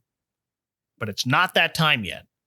And out he comes to ask Lady Aberlin to go around and make sure no presents have been opened yet. And I see what they're doing. They're showing that here, too, it's hard to have to wait. We're learning about patience. And no one in the neighborhood of make-believe is having a tougher time waiting than the Madam of the Museum go-round, Lady Elaine Fairchild. But I've never felt like this before at present giving time. Well, how is it that you feel? Oh, tired and worried, and just like anybody would feel who had only one present. Who's got a very large present she's been waiting to open, but she's annoyed that it's the only present she's gotten so far. And she's highly considering opening it before the king gives his word. Only the arrival of Mr. McFeely keeps her from doing so, because she thinks, oh, see, some of these must be for me, but that doesn't appear to be the case. I really liked it when Mr. McFeely and a few of the other characters from our world, from Mr. Rogers' television neighborhood, kind of cross over into the neighborhood of make-believe. Right. Mm-hmm. But some, like, are different characters. Like, I love that they make a distinction that Lady Aberlin is not Betty Aberlin. Yes. But Mr. McFeely is the same Mr. McFeely on either side of that wall. But it's the same concept as the carolers outside the window and the dancing chickens. That's right. It's anything is possible in make-believe, and anything is possible in your dreams. And there's a fine line between the two. So Mr. McFeely's got a big bag of presents for each side of the neighborhood, and a third bag that's not for any side of the neighborhood. That one is for Westwood, where we are told the Platypus family is visiting Anna Platypus's grandparents. So no Platypus family here, unfortunately. So Lady Aberlin and also Handyman Negri is here. Offer to help Mr. McFeely deliver the presents around the neighborhood so he can get over to Westwood. Unfortunately for Lady Elaine, that means she has to continue waiting to even see whether she'll get anything else. So first we follow Handyman Negri as he quickly delivers presents to X the Owl and Henrietta Pussycat, along with one for Corny. Cornflake especially is here in his rocket factory. This was my favorite building in the neighborhood of make-believe. Oh, yeah. Because of all the moving parts on the outside. Yes, indeed. It was very like dollhousey, little tiny chairs. Everything about it appealed to me as a kid as well. I remember seeing that in person for the first time a handful of years ago and just being blown away because I had never really paid much attention to what the factory was actually made out of. The parts on the outside, it's just factory parts, right? Mechanical things. Right. And seeing it in person made me realize, I feel like when they were building that initially, they probably just looked around whatever room they were in and thought, let's find anything that looks like it could be mechanical and hammer it to this thing. Yes. Wow. And literally hammered. Yeah. It's the most random collection of items that from a camera perspective back, from the television, it looks like, mechanical pieces and things like that. Up close, it might be, I don't even remember, to tell you the truth, but it could be an empty film spool. It could be a random gauge that somebody had fallen off of something else and somebody had just tacked to the factory. So I felt like that's a good example of how low budget this truly was from start to finish. TV magic. Meanwhile, Lady Aberlin delivers 3 to Daniel Striped Tiger over at his clock house. All of the above note they have now received multiple gifts. And Daniel in particular asks Lady Aberlin, Do you think I have too many? I think the people who gave them to you want you to have them. Why? Well, I guess because they'd like a different way to tell you that they love you. And I like that they're showing both sides of this. You have Daniel, who's gotten a lot of gifts, and he's worried it might be too much. And then you have Lady Elaine, who's gotten one very large thing, but feels like she hasn't gotten enough. But it's also showing a third side, too, which is the joy that people can feel from being generous and from giving. How she points out that you have these multiple gifts that you were given by people who want you to have these. Yeah. And this is a thing I think that people don't think of a lot. And I always have a thing I say when I go out to eat with friends, that if someone is treating, then everybody is happy, because someone gets the joy of treating everybody, and then everybody else gets the joy of being treated. But if you split the check up, no one gets any joy whatsoever. Yeah, that's a great point. Man, I can't wait to go out to dinner with you, Guy. It's on me, Tim. Hey. Joy all around. That's right. So Lady Elaine's been keeping a tally of how many presents everyone has received, and this is making her even more upset, especially now that she has to wait for the king to give the word to open it. So she wryly asks, has the king ever given his word while standing on his head? And I know what's coming next. Lady Elaine Fairchild has a little device called a boomerang, toomerang, soomerang, which turns the entire neighborhood of make-believe literally upside down. So now we see her and Lady Aberlin and Handyman Negri hanging off the earth like a bat. Why are you hanging off the earth like a bat?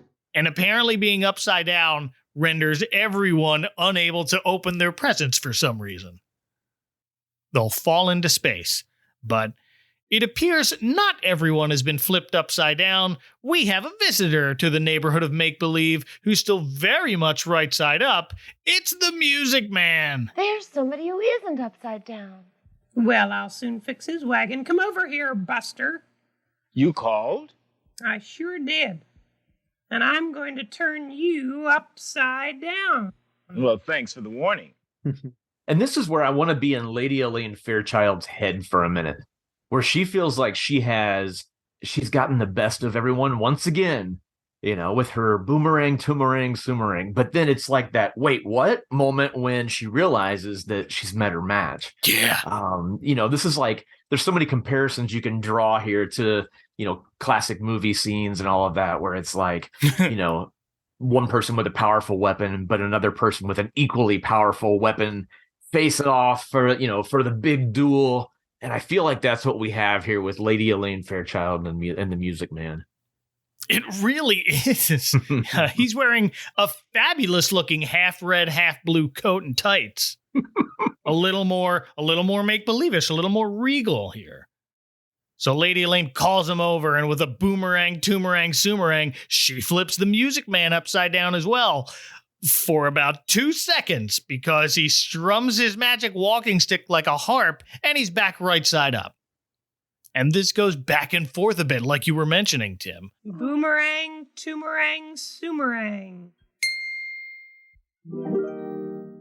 Boomerang, toomerang, soomerang. Lady Elaine keeps trying to keep him upside down and furiously shouts boomerang, toomerang, soomerang over and over and over. Like one time it's going to work, but the Music Man just keeps plucking his harp and reverting it. I love this whole part. Yeah, I do too. It's actually the Music Man who relents first and says he's fine either way. He doesn't care, but asks why the neighborhood's all upside down to begin with. And they explain Lady Elaine is upset because she only got one present. So the Music Man offers to give her a gift of his own. And that's all Lady Elaine needed to hear to turn the neighborhood right side up again. So now she wants this other present. But King Friday reminds her he hasn't given the word yet. But the Music Man explains some gifts don't have to be opened or wrapped. And he takes out this lace cloth. It looks like a table runner. Whatever it is, the camera zooms in and fades to a blur that fades back into a figure skater dressed like Lady Elaine doing an ice skating performance. And what just happened? So this immediately makes me think of the opening part we mentioned earlier, the opening part of Christmas Eve on Sesame Street with the ice skating. Yes. And I so badly want this to be one universe here where this is all taking place at the same holiday at the same time, but or maybe in the same skating rink. The same get together. This is true. Hey, yeah. Yes, I made that exact same connection where I think this is the same skating rink, or it sure looks like it, with the one spotlight on the Lady Elaine figure skater. It's a completely dark skating rink except for the single spotlight on her. She's even made up with the rosy cheeks in the same outfit. But did you notice the music playing in the background during this scene? I did not. I did not. It's the dreidel song. Because she's spinning. She's spinning around. Yeah, I like this. I did not notice. That is pretty good. I didn't either. That's great. Yeah. But it's a slow version of the dreidel song in 2/3 time. And wrong. If I had watched this as a kid, I probably would have felt that this was a lot more magical to me. I probably would have believed it more. Watching this in my 40s is just like, this is a weird costume this figure skater's wearing. But it certainly felt magical to Lady Elaine, who enthusiastically thanks the Music Man. And this is where my note was about Music Man Stan. I'm like, is this just a coincidence? Because Music Man Stan is married to Lady Elaine Fairchild in that show. Maybe this is what it took. Maybe she's just smitten over his generosity. And the product of that became Miss Elena. That's it. This is the origin story. I had never drawn that conclusion, Mike. That's fantastic. But Lady Elaine does get a bit flirty here. She says she'd like to skate with someone else next time and asks the Music Man what his name is, and he disappears. And I don't mean fades out. He just blinks out of existence. Mm-hmm. One frame he's there, to the next he's gone. Not ready to settle down just yet. Now, this is also the way that Purple Panda would travel as well, if you remember right, where he would just appear and disappear with a blink. So he's Music Man is traveling the purple way. Well, he's wearing red and blue, and they make purple. It's all coming together. This is all making sense now. Wow. Well, and Purple Panda appears. He pops into frame right about here, actually. Just, hey, y'all, I exist. That was a present for everybody to enjoy. And right around here, King Friday finally decides it's time to give the word so everyone can open their presents. And the word is... Sloppery doza fanundapuk. Sloppery doza fanundapuk. Yes, indeed. It's a Fred Rogers special there. Well, and this is the point where I went to the credits. Because in my mind, as I said earlier, everything in every minute of every episode of Mr. Rogers' Neighborhood was done with a purpose. Yeah. And obviously Fred was the main writer behind this and the brains behind it all, and he had a purpose for everything. And so when King Friday shares the word is not celebration, the word is not friendship, the word is not any one of a billion possibilities here. Right. It's sloppery doza fanundapuk.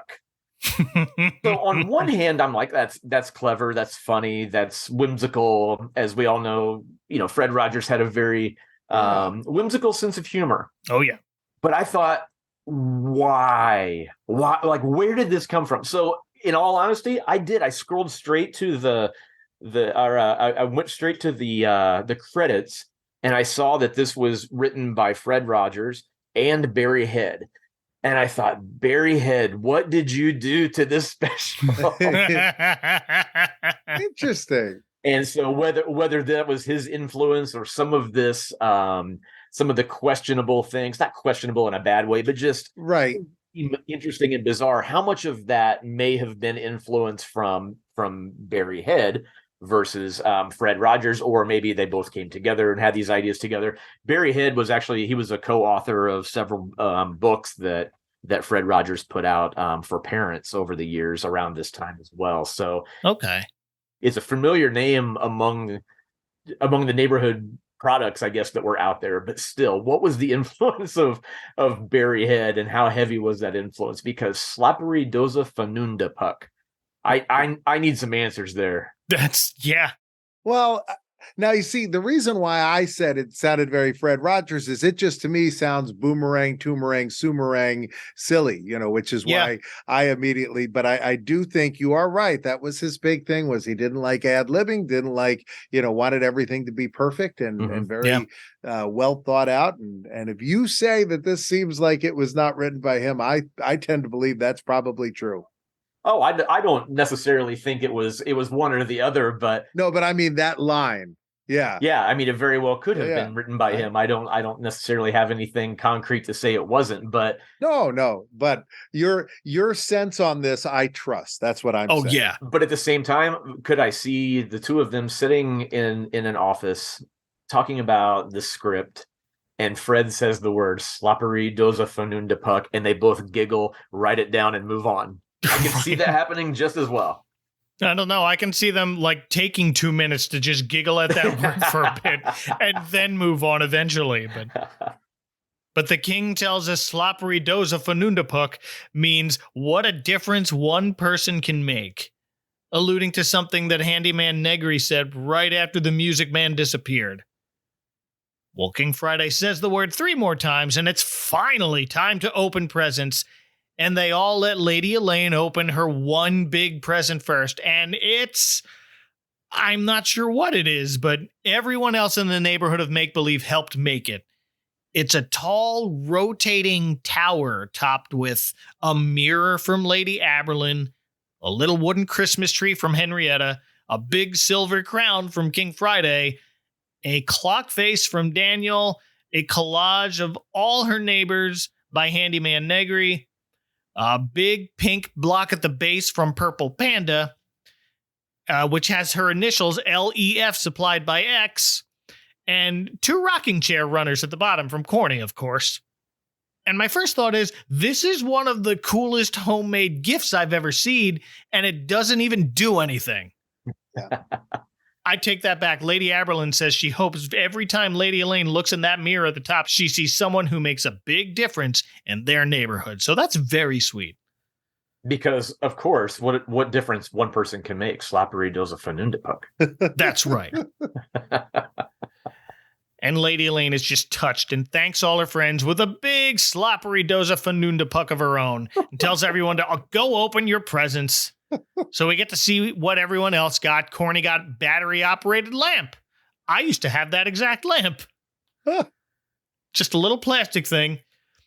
Henrietta got a wool knit hat. X got a framed portrait of his hero, Benjamin Franklin. That is mentioned throughout the series. He is an aficionado of Ben Franklin. Daniel got a little toy dump truck. We only see him open one of his things. But King Friday got a big box to hold his long words like Slappery Doza Fanundapuk.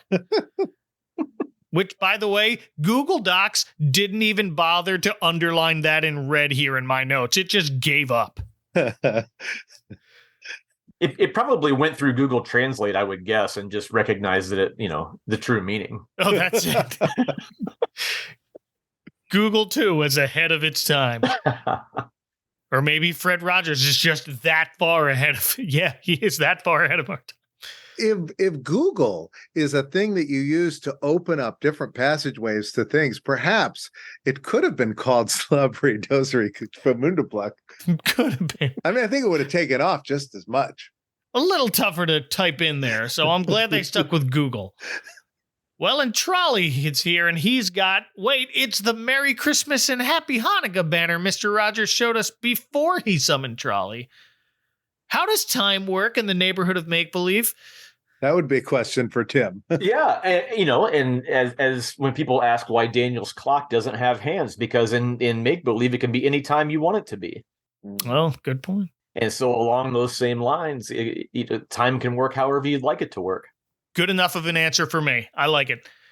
However it works, we now see the banner goes on top of Trolley, and Lady Aberlin attaches it as Trolley heads through the tunnel back to the television house, where Mr. Rogers tells us we can make up our own stories and words just like King Friday did and just like Stephanie did earlier and will again in a short time. But before that, here's where he tells us when he was a kid, he and his parents always celebrated Christmas, and now he does the same with his family. And he compares that to a friend of his whose family celebrated Hanukkah and another friend who doesn't celebrate anything because they don't believe in either of those holidays. But everyone gives presents at one time or another. Well, let me just say, though, he does not say that they don't believe in anything. He said that they don't celebrate at that time of year. Right. Implying that it could, because there are other, for example, Ramadan doesn't always follow the same time of year. So it is not necessarily implied that they don't celebrate anything, but they don't celebrate that time of year, which I thought was interesting as well. That's right. Thank you. But I thought this whole part was great. Mr. Rogers out here in 1977 telling us, look, some of our friends believe and celebrate different things and some don't at all, but they're my friends and they're important. He very much says this as well on the episode with the Santa Claus suit. And I think it's a very good thing to say, because I do remember, as somebody that grew up in a neighborhood that I think was at least 30 or 40% Jewish, it was weird to me. And you'd look around, you'd be like, well, that's weird. And I'm sure it was weird to the other kids. Santa would ride in on a fire truck, and I remember it was a little strange. Yeah. But here he is uniting us all again by saying we all give presents at one time or another to show other people we love them. Yes. And having Jewish neighbors was helpful, because the Horwitzes used to let us borrow their camcorder on Christmas Day every year because they weren't using it. Oh, nice. Way to go, Horowitzes. Yeah. Thank you. Kenny's probably listening. Hey, all right. He also goes on to say there are all kinds of presents, like a song or a poem or a picture or a dance. And that reminds him he promised he'd go to Stephanie's before the get-together. So off we go over there. Mm-hmm. Her family is still not home, but to take her mind off of it, she makes up another story about the Music Man, or as she calls him, the person who makes things go right, who this time finds himself traveling to a little mountain village where we meet Mrs. Hamilton again, or Frances Bay anyway, playing an old woman who tells the Music Man a boy from the village named Andrew, like her brother, went missing 2 days ago while tending his father's sheep. Yeah, we get kind of serious for a bit. Mm-hmm. We do. Stephanie did mention this story involves sheep and shows Mr. Rogers a little lamb charm she wears on a necklace that her dad gave her for Christmas. And Stephanie's in this story. She sort of reimagined her whole family in this remote village. Her father is played by Baker Salisbury. This country is so harsh and rugged, full of caves and ravines. And if he's hurt... This is his only credit on IMDb, and I couldn't find anything else about him. Her mother is played by Veronica Byrne, I believe. Is he found? Have you found my boy? I'm sorry, I'm a stranger. Also her only credit, but I believe I found her. She worked as an acting coach and is now a mentor for an arts foundation and scholarship in New York City. So the Music Man offers to help Stephanie's father find Andrew, and Stephanie wants to go as well, and her parents let her go. So they go searching around this wilderness. Do you have any idea where this part was taped? Ooh, I do not. I don't. No, they're out in no man's land. It's a perfect setting for this story Stephanie is telling. But wow, it's the most remote location for a Mr. Rogers Neighborhood shoot. And it reminded me of, did either of you see The Littlest Angel from 1969? It does not. The title doesn't ring. The title like rings half of a bell, which is why. What? Give me just a little bit more info, and I'll tell you if I have. Fred Gwynn is like the head yes, I've angel. seen this. Yes. Oh, absolutely. Okay. Yeah, no, so this is the one where they're wearing very much costumes like you would wear in a stage play. Yeah, this is I definitely have seen this. This was a special that pops up on a lot of the public domain collections of specials and in dollar stores and stuff. This was kind of I mean, when you put Grandpa Munster, or not Grandpa, Herman Munster in anything, I want to see it, but I have seen this. Okay, so at the beginning of that, the titular Littlest Angel is a shepherd boy in a remote hilly area that looks a lot like this. Yeah. I won't go further into detail because that counts as a Christmas special, and I want to cover it some other time. Oh, sure. It is in my Christmas collection, absolutely. Yeah. But if you've seen it, you'll understand my feeling of worry when the Music Man points out one particular elevated rock to look for Andrew. It also has, like, Fred Rogers' set and everything has the same kind of vibe as that, where it's somewhat, that movie I felt was very simple in its sets and everything. And yeah, it actually, it's interesting you mentioned that with this.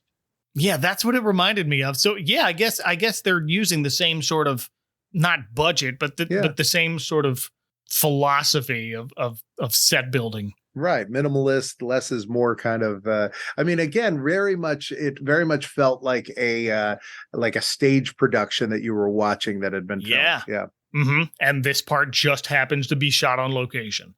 But I don't know what about the rock that the Music Man is pointing at that makes him go, that's where we must go. But they go up together and the Music Man starts playing his stick like a flute and tells Stephanie and her father to sing along to another rarely heard, as far as I'm concerned, Christmas hymn. This is one I'm not even familiar with beforehand. This one was called My Sheep Were Grazing. Ooh. My sheep were grazing on a plain when angels sang this glad refrain. Did either of you hear that before? No. Mm-mm. No. The Reverend Fred Rogers just digging out the rarities. But this moment does feel a lot, again, like Mr. Brady trapped in a collapsed building and the voice bringing him out. Yeah, yep. So the Music Man has Stephanie's father sing the next verse as loudly as he can at the top of this mountain. Oh, that's why they're up there. Because it's the highest point they can find. Right. This time he tells Stephanie to listen, and sure enough, we find Andrew hiding in a cave with a baby lamb, and he answers his father's echoing refrain. Hallelujah. Hallelujah. Joy, joy, joy. Joy, joy, joy. Andrew is played by Charles Ozeas, who now goes by Chuck Ozeas. He grew up to be a cinematographer and has shot music videos for the likes of Bone Thugs-n-Harmony, 9 Inch Nails, Carrie Underwood, Lil Jon, Keith Urban, and Smash Mouth. Wow. Yeah.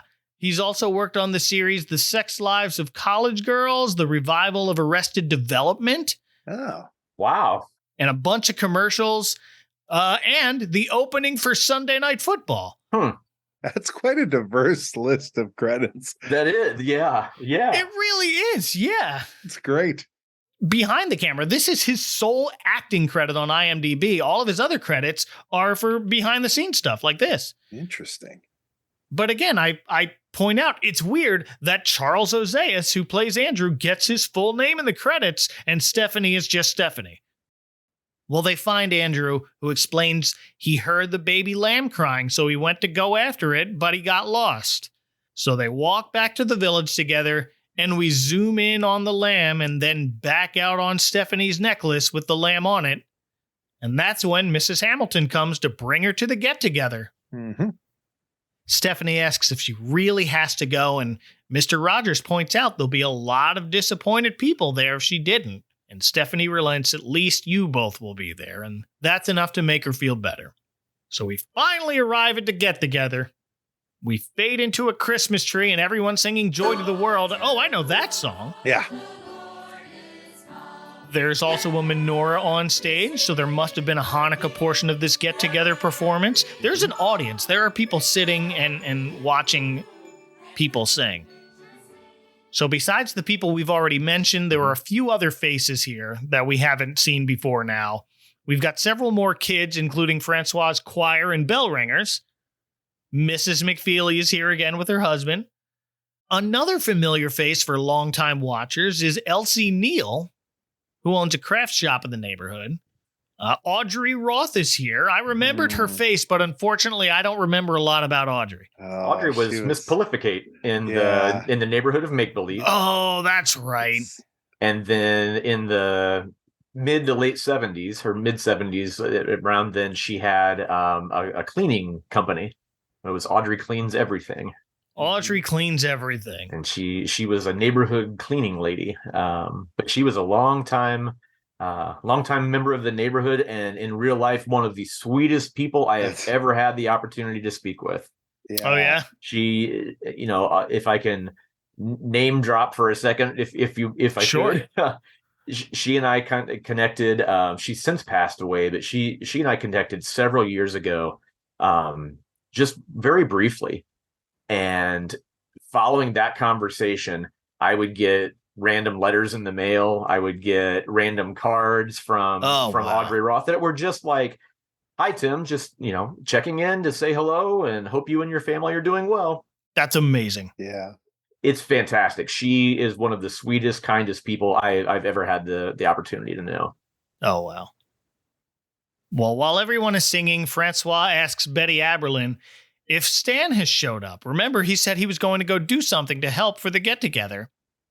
And that thing was to go get Stephanie's family. And in they walk as Stephanie comes out in their dance outfit and runs to greet them. Stan really does make things go right. Thanks to Francois' dream, anyway. That kind of kicked all this off. So really, it's Francois with some kind of prophetic dream superpower that they never elaborate on again. Yes.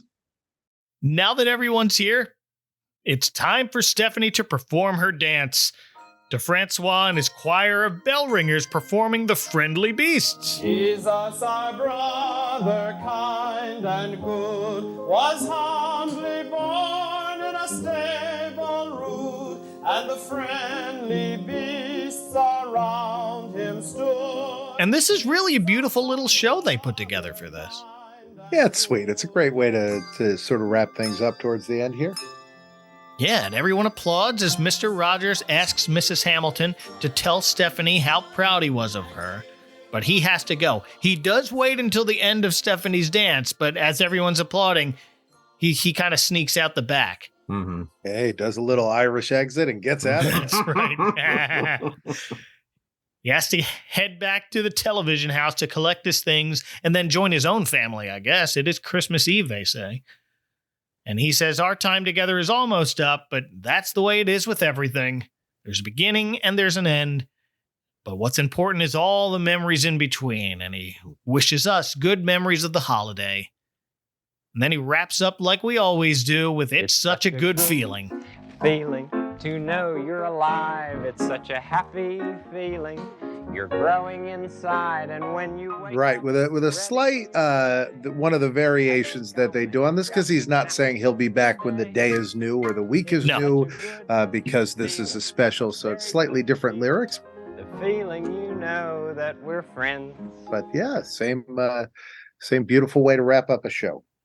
Feeling you know that we're friends. And I do remember hearing that every once in a blue moon, but so I wasn't surprised so much as, oh, we're doing that. Yeah, that makes sense. And then he reminds us that one person can make a big difference. He uses that word instead of the big long one. And you can just by being yourself. And out he goes. And that is it. But what a ride. Well, let me just say before we go any further. So we had talked about Stephanie and wondered who she was, and I was able to find out about her. And unfortunately, Stephanie Selby passed away at the age of 56 last year. And it sounds like the later part of her life was not so great. Sounds like she dealt with a lot of depression and other issues. But like Fred says, the important part of people's lives is in the middle. And I just want to read a little bit from her obituary, and she had quite a interesting life. She was actually a very famous ballet dancer. It was Stephanie Selby, who was the high profile subject of the book A Very Young Dancer, a book that inspired a generation of would-be ballerinas and future dance stars who abruptly dropped out of the ballet world, had died. Now, this was February of 2022. And it says here about her career, it says that in 1975, a photographer renowned for image of famous authors and for writing children's books took photos of her at this school and felt that they were so good that went on to make this entire book about her. It says A Very Young Dancer, 1976, leapt into the New York Times children's bestseller list. Fan mail poured in. And she appeared on The Today Show and a 1-hour Mr. Rogers' Neighborhood Christmas special. Wow. There it is.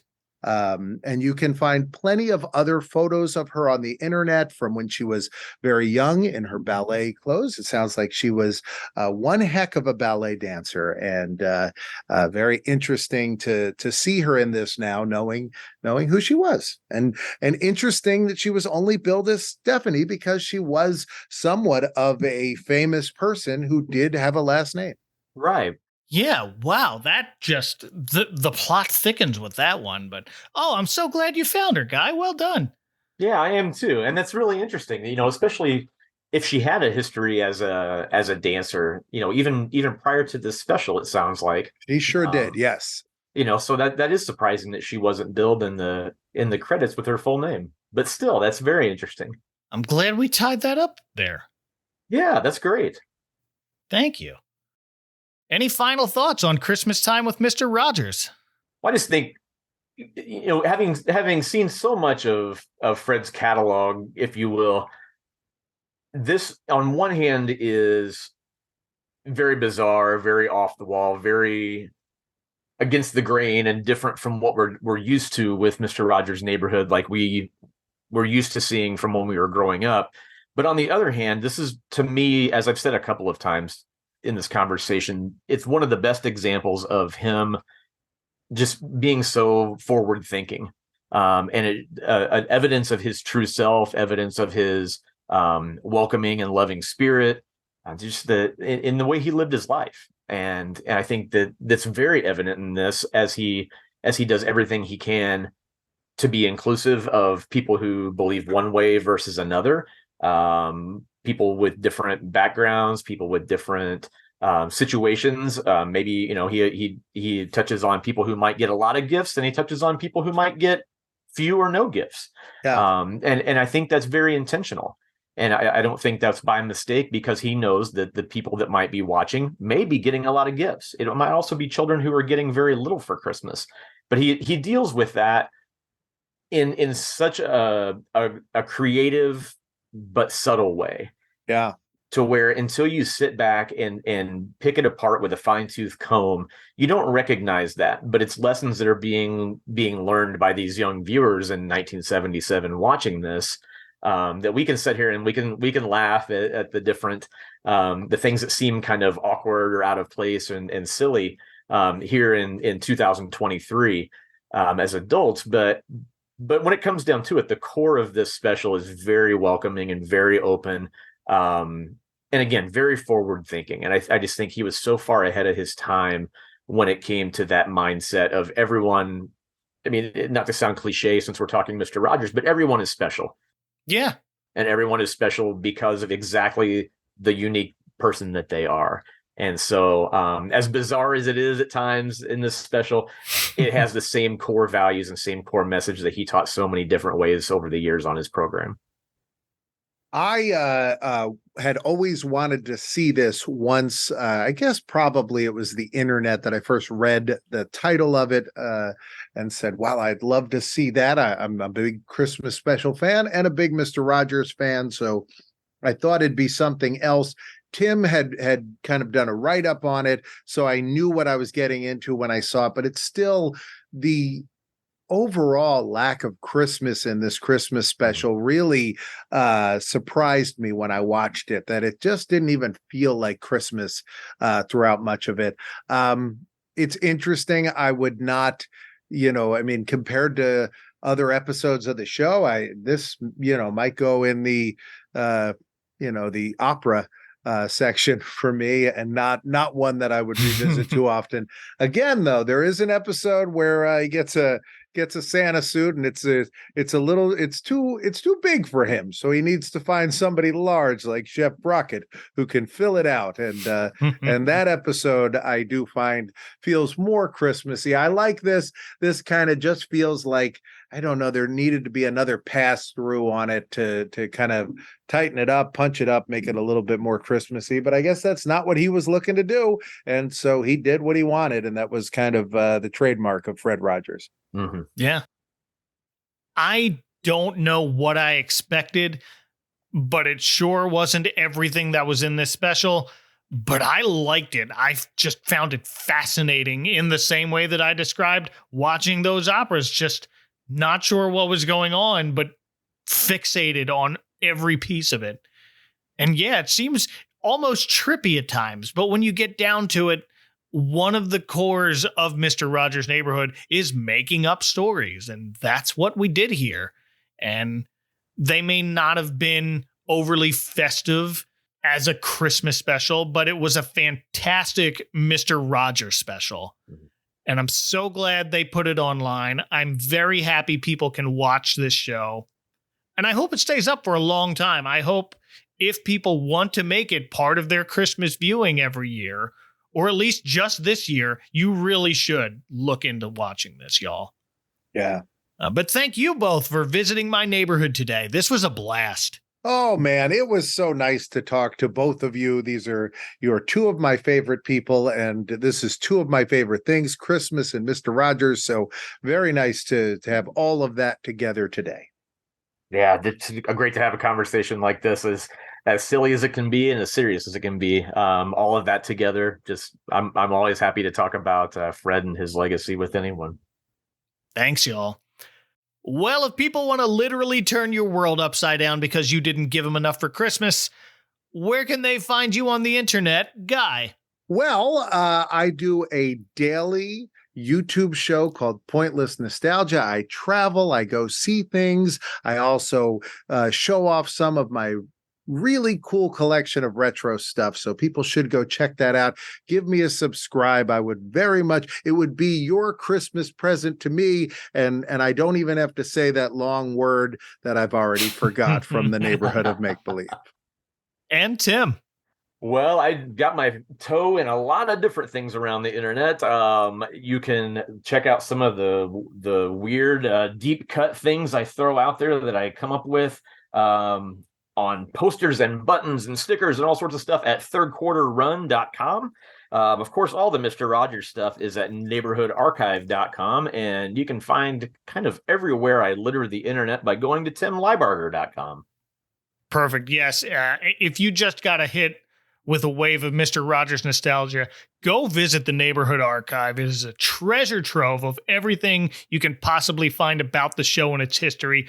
But you know what, Mike? Yeah. At this time of year, one doesn't want to visit a website. They want to purchase a hardback bound book about Mr. Rogers to wrap and put under people's Christmas trees. Tim, are there any you can recommend? There's a lot of great books out there about Mr. Rogers and his neighborhood, but there's one in particular that I'm especially fond of.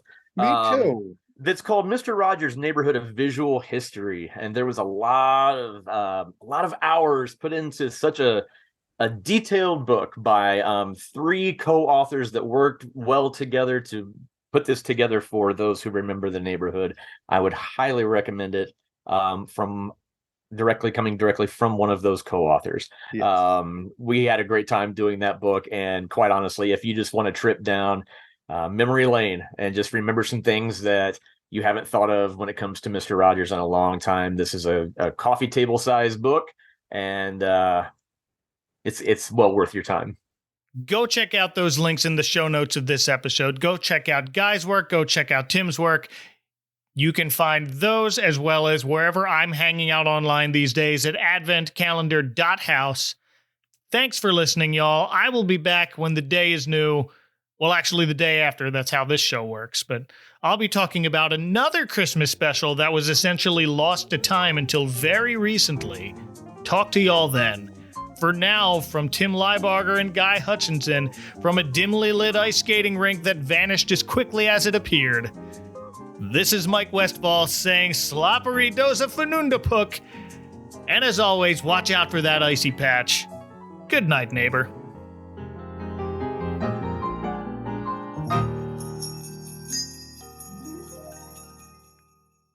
Next time on the Advent Calendar House. Everybody needs a song.